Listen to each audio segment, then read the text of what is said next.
Okay students, good morning. આજના સેશનમાં પરમાણુ, એની કક્ષાઓ, એની કક્ષકો, એની પેટા કક્ષકો ને એમાં ઇલેક્ટ્રોનનું વિતરણ કેવી રીતે થશે એના વિશે આપણે શીખવાના છીએ. તો સૌથી પહેલા પરમાણુનો આકાર કેવો? તો મનમાં ઇમોશન જાગી ગયું હશે, ગોળ દડા જેવો. તો પરમાણુનો આકાર કેવો બાળકો? ગોળ દડા જેવો હોય છે. પરમાણુ અંદરથી ખાલી ખાલી છે એવું તો આપણને રુધરફોર્ડના પ્રયોગ પરથી ખબર પડી જ ગઈ હતી. પણ એ પરમાણુની અંદર શું છે? તો કે નાનકડું ન્યુક્લિયસ. ન્યુક્લિયસ એવું નામ આપનાર વૈજ્ઞાનિક હતા રુધરફોર્ડ. હવે આ ન્યુક્લિયસમાં શું છે યાદ છે ને? તો બોલો, ન્યુક્લિયસમાં શું હોય છે? તો કે પ્રોટોન નામનો કણ હોય છે. અને પ્રોટોન સિવાય બીજો કોઈ કણ હોય ન્યુક્લિયસમાં? તો હા, ન્યુટ્રોન. તો ન્યુટ્રોન સિવાય બીજા કોઈ કણો હશે? તો હા, ઘણા બધા કણો છે. ન્યુટ્રોન સિવાય પણ અંદર મેસોન કણો હોય છે ને. મેસોન, ફોટોન, એન્ટીપ્રોટોન, ગ્રેવિટોન અને મેસોનમાં બી પાઇમેઝોન, zeta MASON, tau MASON, kappa MASON, ચાઇમેઝોન, આવા ઘણા બધા પાર્ટિકલ્સ છે. પાઇમેઝોન, ચાઇમેઝોન, kappa MASON, tau MASON, zeta MASON, મેસોનમાં પછી ફોટોન, એન્ટીપ્રોટોન, ગ્રેવિટોન. ભાઈ આ ટેન્યુમેન્યુ ઇઝ નોટ ટેન્યુમેન્યુ. આમાં ઘણા બધા પાર્ટિકલ્સ સમાવીને બેઠું છે. એક તો પરમાણુ તો આપણને દેખાતો જ નહીં, કેટલો બધો નાનો છે. અને એટલા નાના પરમાણુને આપણે ઇલેક્ટ્રોન માઇક્રોસ્કોપમાં પણ નથી જોઈ શકતા. તો એમાં ન્યુક્લિયસ તો કેટલું બધું નાનું હશે. અને ન્યુક્લિયસમાં કેટલા બધા કણો છે. થેન્ક યુ કહેવું પડે એ સાયન્ટિસ્ટ લોકોને કે જે વસ્તુ દેખાતી નથી એની અંદર પણ આટલું બધું શોધી લાયા. અને જેમણે આટલું બધું રિસર્ચ કરી આપણને આટલું નોલેજ આપ્યું છે. આપણે તો એમનું રેડીમેડ નોલેજ ખાલી ભણવાનું છે. તો ભણી બી નથી શકતા અને ભણવાનું પણ અઘરું લાગે તો અજીબ કહેવાય ને કે આટલું બધું જેણે શોધ્યું છે એને આપણે યાદ રાખવાનું ટફ છે એવું કહીએ તો ના મજા આવે. આપણે પણ થોડુંક સાયન્ટિસ્ટ જેવું બનવું પડે અને આ બધી મેટર્સ આપણે યાદ રાખવી પડે. તો આ જે ન્યુક્લિયસ છે એની અંદર ઘણા બધા કણો છે. પણ એમાં મૂળભૂત કણો. મૂળભૂત કણો એટલે શું બાળકો? તો કે મૂળભૂત કણો એટલે જે બધા જ પરમાણુમાં હોય ને હોય જ. તો તમામ પરમાણુમાં જે કણો હોય જ એ મૂળભૂત કણો એ કયા? તો કે આપણે ત્રણ નામ જે રૂટીનમાં આપણને ઓલવેઝ ગોખાયેલા હોય છે કે ત્રણ તો ખબર જ છે, ફિક્સ જ છે. કયા? તો કે પ્રોટોન, ઇલેક્ટ્રોન અને ન્યુટ્રોન. હવે જે ત્રણ આપણા ગોખાયેલા કણો છે મૂળભૂત કણો, પ્રોટોન, ઇલેક્ટ્રોન અને ન્યુટ્રોનની વાત કરું તો પ્રોટોન ધન વીજભારિત કણ છે ને એના પર જે વીજભાર છે એ 1.6022 × 10⁻⁻19 કુલમ જેટલો છે. અને ઇલેક્ટ્રોન પર ઋણ વીજભાર કેટલો? તો કે જેટલો પ્રોટોનનો હોય તેટલો જ. પણ પ્રોટોન પર ધન પર છે અને ઇલેક્ટ્રોન પર ઋણ વીજભાર છે. પણ બંનેનું જે અમાઉન્ટ ઓફ ચાર્જ જેને કહેવાય વીજભારની માત્રા બંને પર સમાન છે. અને ન્યુટ્રોન એ તો પ્રોટોન અને ઇલેક્ટ્રોનના કોમ્બિનેશનથી બને છે. એટલે જનરલી પ્રોટોન ઇલેક્ટ્રોન ભેગા થતા હોય ત્યારે ન્યુટ્રોન બનતો હોય એટલે પ્લસ અને માઈનસ ભેગા થાય તો ઝીરો ચાર્જ થઈ જાય. એટલે ન્યુટ્રોન ન્યુટ્રલ છે. ન્યુટ્રોન પર કોઈ વીજભાર હોતો નથી. હવે બીજી અગત્યની વાત કે આ ત્રણ જે મૂળભૂત કણો છે આ બધામાં સૌથી વજનદાર કણ કયો? બોલો. સૌથી વજનદાર કણ કયો છે? કોઈને ખબર? તો કે સૌથી વજનદાર કણ ન્યુટ્રોન છે. યાદ રાખજો, ભારેમાં ભારે કણ કોણ છે? ન્યુટ્રોન. ન્યુટ્રોન નું દળ પ્રોટોન ના દળ કરતા ન્યુટ્રોનનું દળ પ્રોટોનના દળ કરતા 1838 ગણું, ન્યુટ્રોનનું દળ પ્રોટોન કરતા 1836 ગણું વધારે હોય છે અને એ જ ન્યુટ્રોનનું દળ ઇલેક્ટ્રોનના દળ કરતા 1838 ગણું વધારે હોય છે. ટૂંકમાં ભારે પાર્ટી કોણ? તો સૌથી વજનદાર કણ એટલે ન્યુટ્રોન. હવે આ ઇલેક્ટ્રોનનું દળ કેટલું? તો કે તમે થોમ્સનના પ્રયોગ પરથી ભણી ગયા છો, યાદ છે ને સ્ટુડન્ટ? ચલો બોલો, ઇલેક્ટ્રોનનું દળ જો કોઈને યાદ હોય તો બોલો. ભણ્યું હતું આપણે થોમ્સનનો જે પ્રયોગ હતો જેમાં ચાર્જ બાય માસ રેશિયો આપણે કેલ્ક્યુલેટ કર્યો હતો અને મિલિકનનો તેલ બિંદુનો પ્રયોગ હતો જેમાં આપણે ઇલેક્ટ્રોન પરનો વીજભાર ગણ્યો હતો અને આ રેશિયો અને વીજભાર પરથી આપણે ઇલેક્ટ્રોનનું દળ નક્કી કર્યું હતું. તો ઇલેક્ટ્રોનનું દળ છે 9.109 ગુણ્યા 10⁻31 કિલોગ્રામ. આ ભૂલાવું ના જોઈએ કારણ કે આપણે આગળ બહુ બધા દાખલા ગણવાના છે, તો ભૂલી ના જતા. અને ભૂલી ગયા હોય તો એ કઈ વાંધો નહીં, આજથી યાદ રાખજો કે ઇલેક્ટ્રોનનું દળ કેટલું છે? તો 9.109 ગુણ્યા 10⁻31 કિલોગ્રામ. તો મૂળભૂત કણો આપણે યાદ થઈ ગયા તમને? Proton, neutron, electron. ને આમાં હવે સૌથી આઈએમપી શું? તો કે પરમાણુમાં, તટસ્થ પરમાણુમાં જેટલા પ્રોટોન હોય તેટલા જ ઇલેક્ટ્રોન પણ હોય. અર્થાત કે પ્રોટોન ની જે સંખ્યા છે એટલી જ સંખ્યા કોની થાય? ઇલેક્ટ્રોનની. ધારો કે મારી પાસે 11 પ્રોટોન છે, તો 11 પ્રોટોન પર વીજભાર કેટલો થાય? તો કે હું સાપેક્ષ વીજભાર પ્રોટોનનો +1 ગણું તો 11 પ્રોટોન પરનો વીજભાર +11 થાય કે નહીં? હવે 11 પ્રોટોન હોય એટલે મારી પાસે બટ ઓબ્વિયસ ઇલેક્ટ્રોનની સંખ્યા પણ 11 જ હશે. તો 11 ઇલેક્ટ્રોન પરનો વીજભાર કેટલો થાય? તો કે -11. એટલે હવે પરમાણુનો કુલ વીજભાર કેટલો? તો કે પરમાણુનો કુલ વીજભાર કેટલો? તો 11 પ્રોટોન પરનો +11 વીજભાર ને 11 ઇલેક્ટ્રોન પરનો -11 વીજભાર એટલે 0. અને 0 છે એટલે યાદ રાખજો કે કોઈ પણ પરમાણુ વીજભાર ની દ્રષ્ટિએ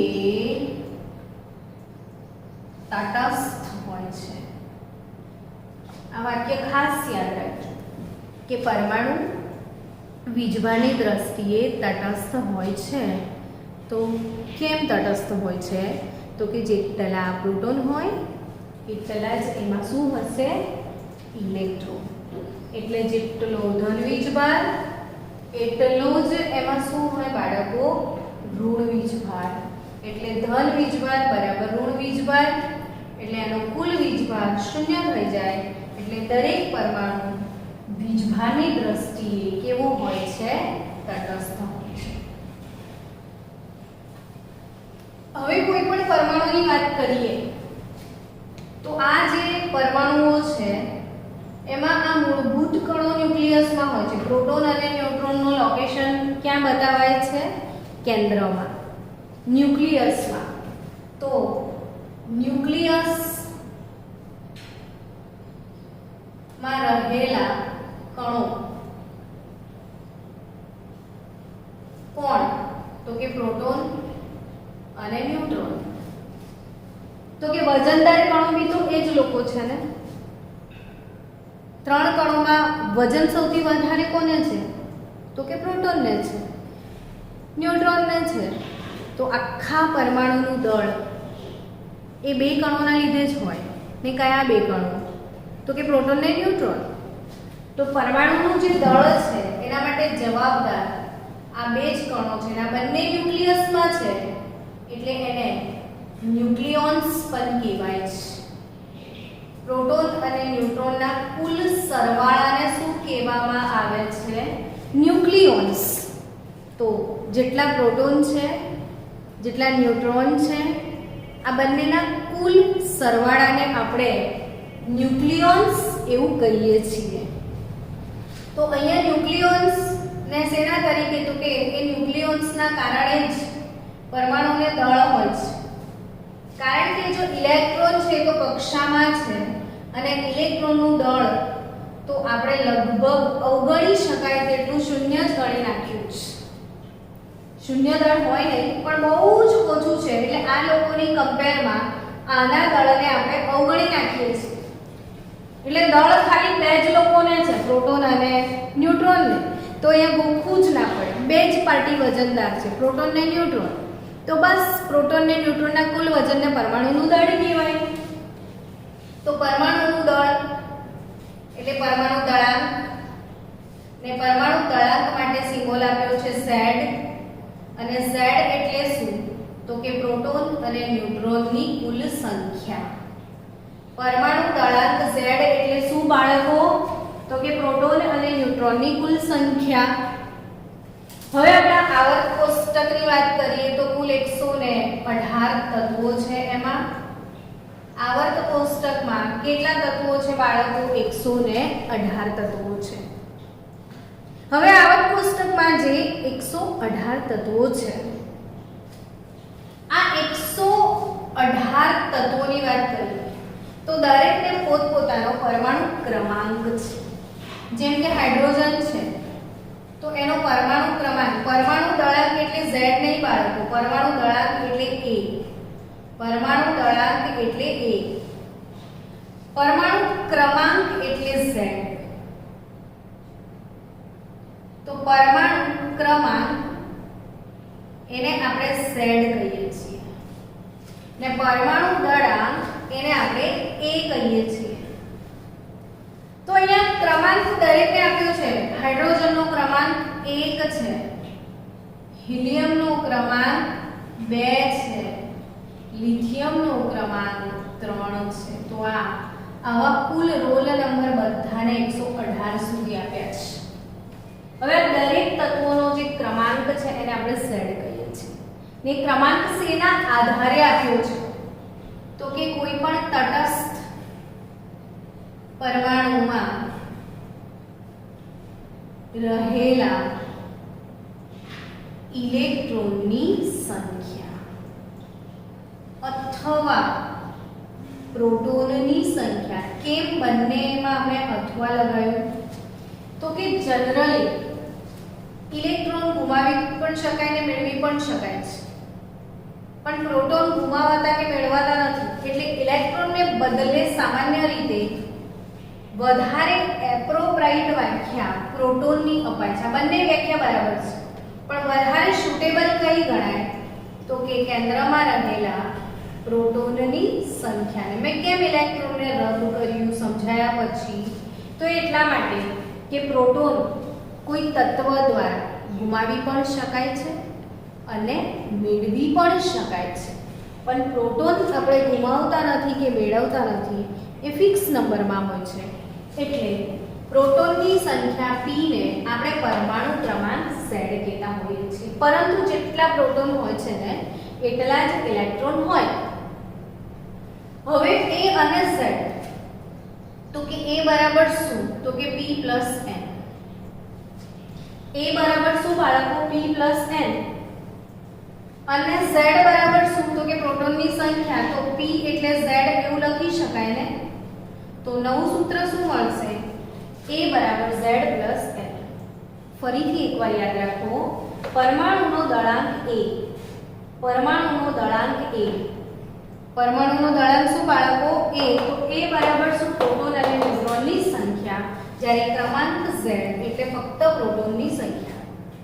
તો અહીંયા Z બરાબર શું થાય? તો A માઈનસ n બરાબર શું થાય? તો A માઈનસ Z ને n શું? તો ન્યુટ્રોનની સંખ્યા. n શું છે? ન્યુટ્રોનની સંખ્યા. તો આ એક પરમાણુના રિલેટેડ ઝીણી ઝીણી વાતો કે જે આપણે કન્સેપ્ટને મજબૂત બનાવે છે. તો અહીં ફરીથી કોઈ પણ જે તત્વ છે એ તત્વને કેવી રીતે દર્શાવી શકાય? તો તત્વનું જે રિપ્રેઝન્ટેશન છે એ હંમેશા આ રીતે થાય, x z a, જ્યાં x શું છે? સંજ્ઞા, કોઈ પણ તત્વની સંજ્ઞા. z શું છે? તો કે પરમાણુનો ક્રમાંક. અને a શું છે? તો કે પરમાણુનો દળાંક. એટલે x સંજ્ઞા છે, z પરમાણુનો ક્રમાંક છે અને a પરમાણુનો દળાંક છે. હવે દાખલા તરીકે હું એલ્યુમિનિયમ 1327 લખી દઉં છું. તો આને શું સમજવાનું? તો કે તત્વની સંજ્ઞા એલ્યુમિનિયમ છે. તો આને મારે શું કહેવાય? તો કે Z.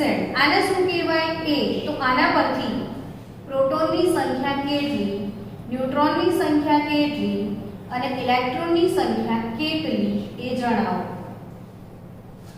તો આપણે યાદ રાખવાનું કે પ્રોટોનની સંખ્યા એટલે Z. Z બરાબર પ્રોટોનની સંખ્યા. હવે Z 13 છે તો પ્રોટોનની સંખ્યા 13 થશે. ન્યુટ્રોનની સંખ્યા, તો કે ન્યુટ્રોનની સંખ્યા શોધવાનું સૂત્ર છે A Z. A Z તો A ઓછા Z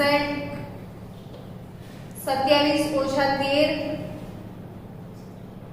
એ કોની સંખ્યા આપશે તમને? ન્યુટ્રોનની. તો એલ્યુમિનિયમમાં પ્રોટોન 13 છે, ન્યુટ્રોન 14 છે, પણ ઇલેક્ટ્રોન કેટલા? તો કે ઇલેક્ટ્રોનની જે સંખ્યા છે એ પ્રોટોનની સંખ્યા બરાબર જ હોય છે, એટલે આમાં ઇલેક્ટ્રોન પણ 13 થશે. તો એલ્યુમિનિયમ 13 27. ચલો બીજું ઉદાહરણ લઈએ આપણે. બીજું ઉદાહરણ યુરેનિયમ લઈએ. યુરેનિયમ U 92 છે. તો આમાં પ્રોટોનની સંખ્યા, ન્યુટ્રોનની સંખ્યા અને ઇલેક્ટ્રોનની સંખ્યા કેટલી? જવાબ આવડવા માંડ્યો હશે. મેડમ આને Z કહી દો, મેડમ આને A કહી દો. તો ન્યુટ્રોન એટલે શું? તો કે A Z. એટલે 235 ઓછા 92. 5 માંથી 3 જાય, 5 માંથી 2 જાય તો 3 અને 143 આવશે. તો તમારા પાસે ન્યુટ્રોન 143 છે. તો પ્રોટોન કેટલા? તો કે Z જેટલા. Z બરાબર P કહેવાય. તો પ્રોટોન 92 થશે. તો ઇલેક્ટ્રોન કેટલા? તો કે A Z જેટલા. સોરી, ઇલેક્ટ્રોન નહીં, ન્યુટ્રોન A Z જેટલા. તો ઇલેક્ટ્રોન કેટલા? તો કે પ્રોટોન જેટલા. પ્રોટોન 92 તો ઇલેક્ટ્રોન પણ 92. એટલે પ્રોટોન, ન્યુટ્રોન, ઇલેક્ટ્રોનની સંખ્યા શોધતા આવડી ગઈ હશે. હવે આ જ વસ્તુમાં થોડું વેરિએશન લઈએ કે કોઈ પરમાણુ પાસે બે શક્યતાઓ છે. એક ઇલેક્ટ્રોન ગુમાવે અથવા એક ઇલેક્ટ્રોન મેળવે.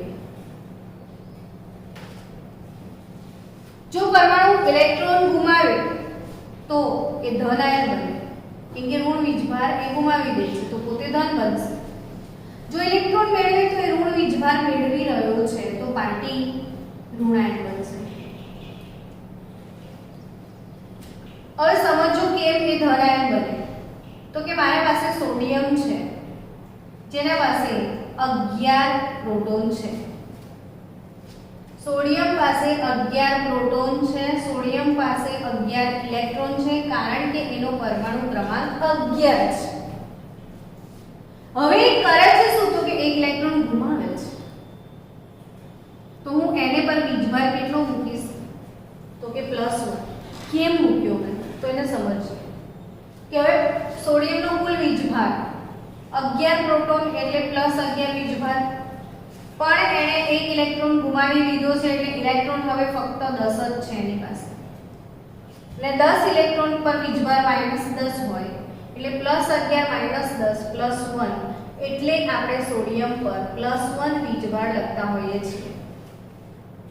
અહીં આગળ સોડિયમ ધન વીજભાર એક ગુમાવે છે એટલે એના પર +1 વીજભાર આવે છે. જો હું ક્લોરીનની વાત કરું બાળકો તો ક્લોરીન પાસે 17 પ્રોટોન છે કારણ કે એનો પરમાણુ ક્રમાંક 17 છે.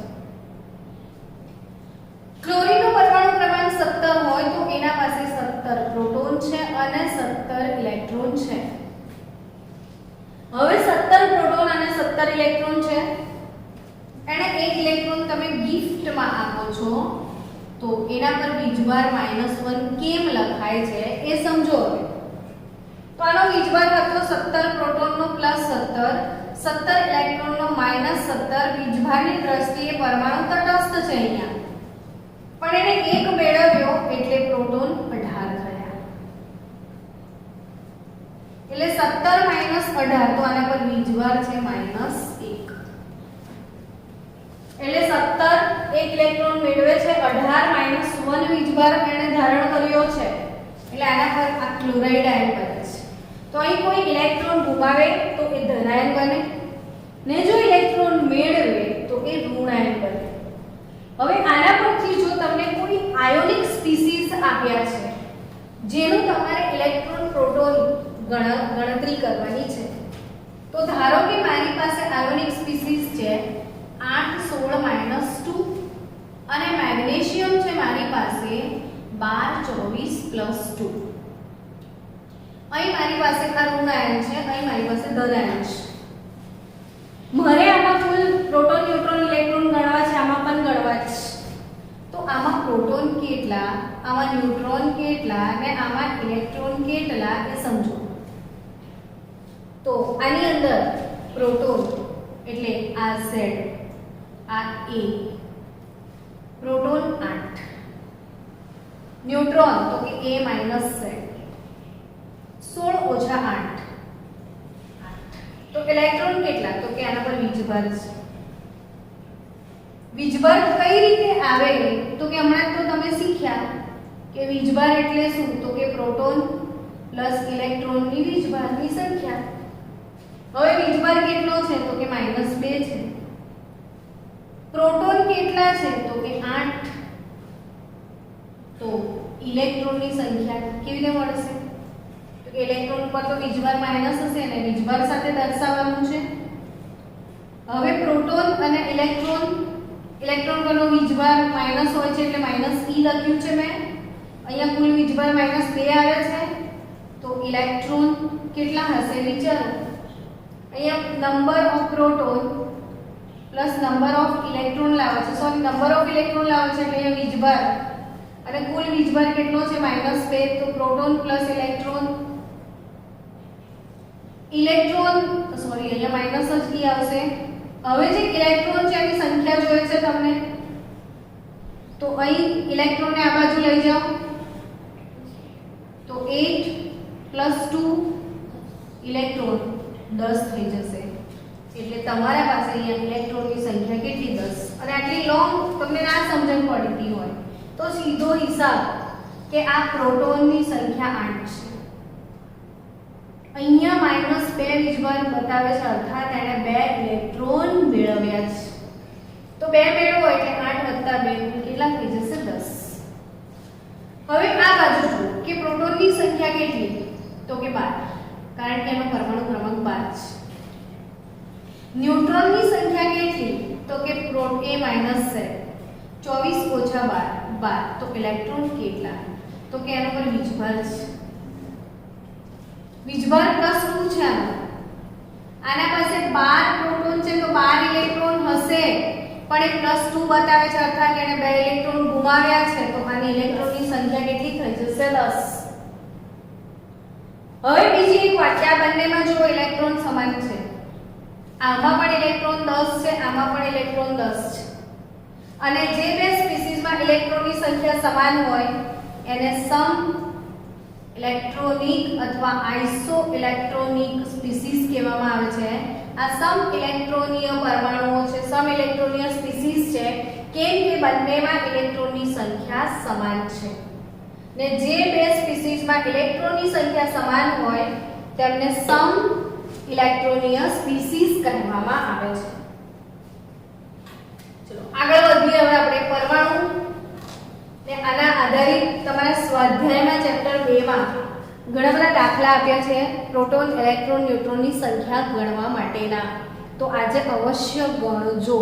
હું એવા જ પ્રશ્નો નીટમાં થોડા નાખીશ પણ ખરી. એટલે આ પ્રોટોન, ન્યુટ્રોન અને દળ આ બધું પતી ગયું. હવે આપણે એની ડિટેલમાં જે આપણે ઇલેક્ટ્રોન વિતરણ તરફ જોયું છે. તો આપણી પાસે જે પરમાણુ છે એ પરમાણુનું આ કેન્દ્ર છે, ન્યુક્લિયસ, એમાં છે આપણી પાસે પ્રોટોન, ન્યુટ્રોન, પણ ઇલેક્ટ્રોન 12 કક્ષાઓમાં છે. ઇલેક્ટ્રોન શેમાં છે બાળકો? કક્ષાઓમાં. કેન્દ્ર પછી પહેલી કક્ષા જેને K કક્ષા કહેવાય. તો કક્ષા કઈ કઈ? તો કે n = 1 પહેલી કક્ષા, K કક્ષા.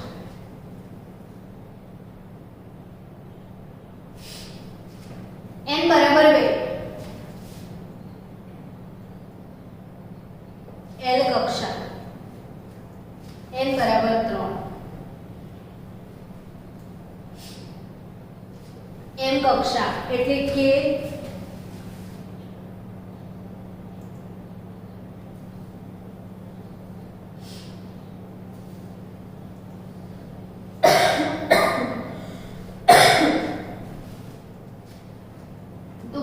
LMNOP વેટ K n બરાબર બીજી L n બરાબર ત્રીજી M. તો આ જે કક્ષાઓ છે K L M N O P Q R S T U V W X Y Z ABCD આવડે ત્યાં સુધી અસંખ્ય કક્ષાઓ હોય, ફિક્સ નથી. એટલે કક્ષા. હવે કક્ષાની અંદર શું છે? તો કક્ષકો. કક્ષાની અંદર શું હોય બાળકો? કક્ષકો. ને કક્ષકોની અંદર પણ શું છે? પેટા કક્ષકો. કક્ષાની અંદર કક્ષકો, કક્ષકોની અંદર પેટા કક્ષકો. હવે આ પેટા કક્ષકો સુધી આપણે પહોંચીએ કે કક્ષાઓ કઈ, તો તમને ખ્યાલ આવી ગયો કે L M N O P આ કક્ષાઓ છે. તો કક્ષકો શું છે? તો કક્ષકો S કક્ષક, P કક્ષક, D કક્ષક, F G H I dash dash dash. આ પણ અનંત હોય. જેમ જેમ કક્ષાઓ વધતી જાય કક્ષકો પણ વધતી જાય. આપણે જેટલી કક્ષકોને ઓળખી શક્યા છીએ એટલે કક્ષકો સુધી આપણે નામ આપ્યા છે. હજી આગળની ઓળખીશું તો એને આગળના નામ મળી શકે આપણને. તો અહીંયા S P D F G H I સુધી કક્ષકો છે. એનાથી આગળ પણ છે. તો આ જે કક્ષકો છે, કક્ષકો S P D F G H I એ કક્ષકોને પેટા કક્ષકો પણ છે. તો S કક્ષક એની પેટા કક્ષક કેટલી? તો કે એક જ. P કક્ષક એની પેટા કક્ષકો કેટલી? તો 3. ડી કક્ષક એની પેટા કક્ષક કેટલી? તો કે 5. એફ કક્ષક એની પેટા કક્ષકો કેટલી?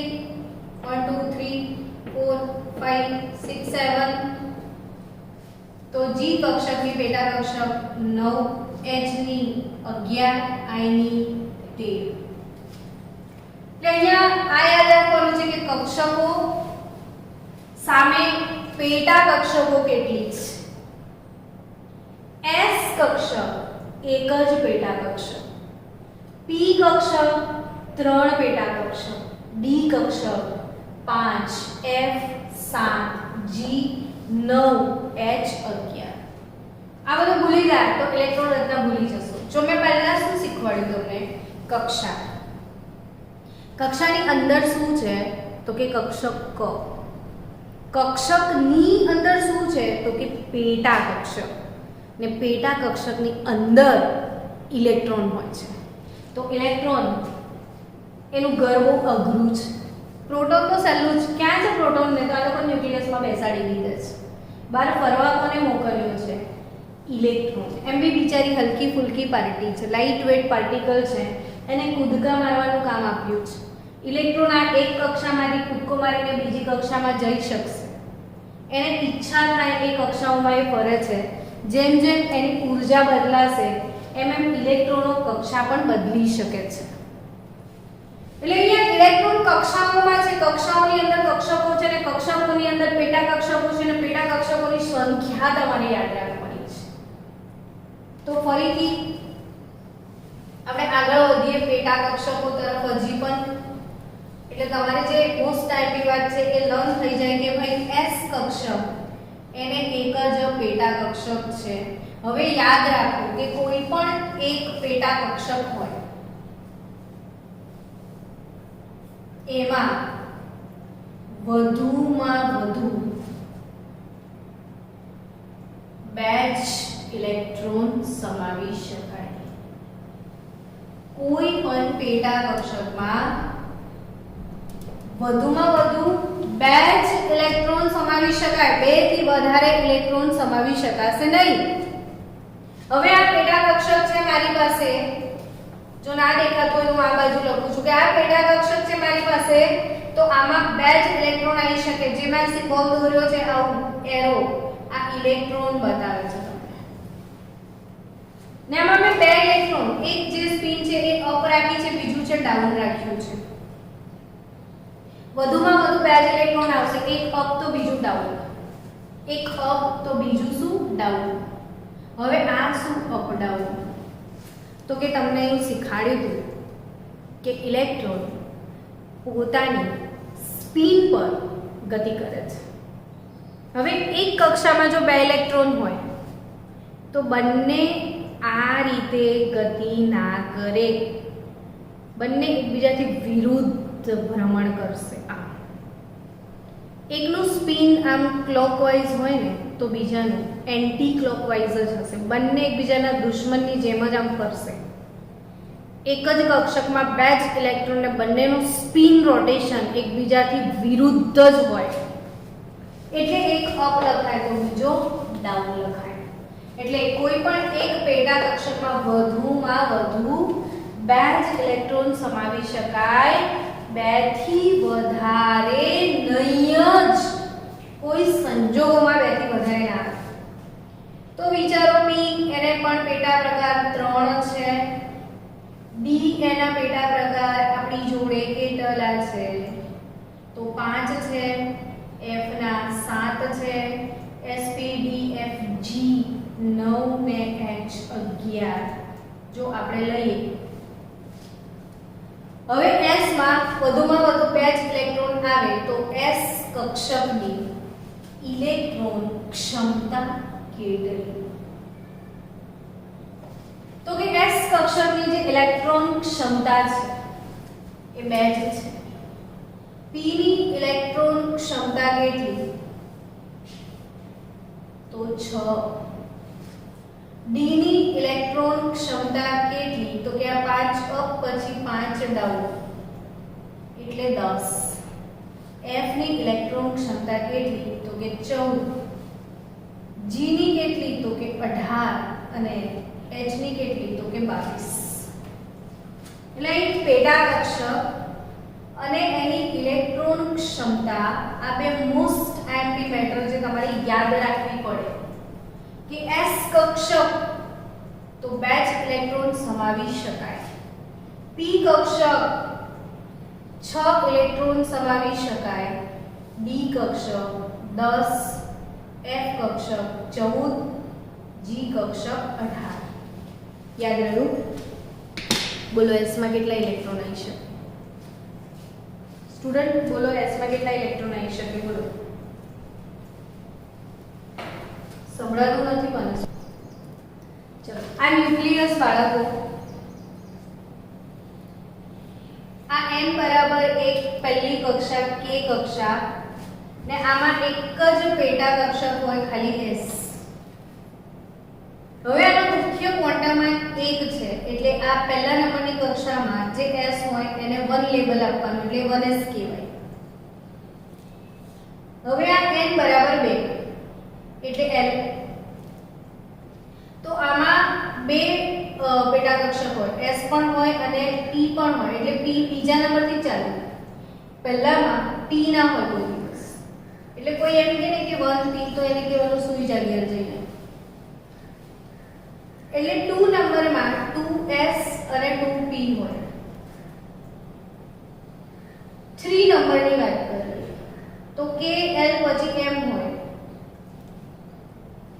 તો S P અને D, તો D પેટા કક્ષક 3 નંબરથી જ શરૂ થાય. અહીંયા કોઈ 2 નંબરને D કે તો એને ફરી કહેવાનું કે જઈને સુઈ જા. 2D અને 1P does not exist. તો આ ત્રીજા નંબરની કક્ષા તો 3S 3P અને 3D હશે. તો ચોથા નંબરમાં શું હશે? તમને જજમેન્ટ આવી ગયું હશે. તો S P D અને સાથે સાથે F પણ હશે. પણ આ ચોથો નંબર છે. n બરાબર 4 K L M અને અહીં આવશે n. તો આ 4S 4P 4D 4F એટલે 4S 4P 4D ને 4F કક્ષકો અહીંયા પ્રેઝન્ટ છે. તો આ જે કક્ષકો તમને મળ્યું SPDF, આ SPD SP SP આ બધું યાદ રાખવાની જરૂરત છે. હવે હમણાં જ ભણ્યા કે S માં 2 જ ઇલેક્ટ્રોન હોય, P માં 6 જ ઇલેક્ટ્રોન હોય, D માં 10 ઇલેક્ટ્રોન આવશે ને F માં 14 ઇલેક્ટ્રોન આવશે. તો આના આધારે હું તમને કાલના માટે એક હોમવર્ક આપું છું. કાલે આપણે અહીંથી સ્ટાર્ટ કરશું કે આ પહેલી કક્ષામાં ખાલી S જ છે તો આમાં 2 ઇલેક્ટ્રોન એટલે પ્રથમ કક્ષામાં વધુમાં વધુ 2 ઇલેક્ટ્રોન સમાવી શકાય.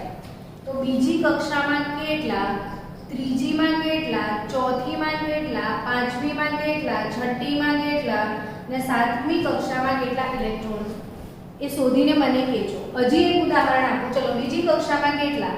તો કે S માં 2 આવે ને P માં 6 આવે.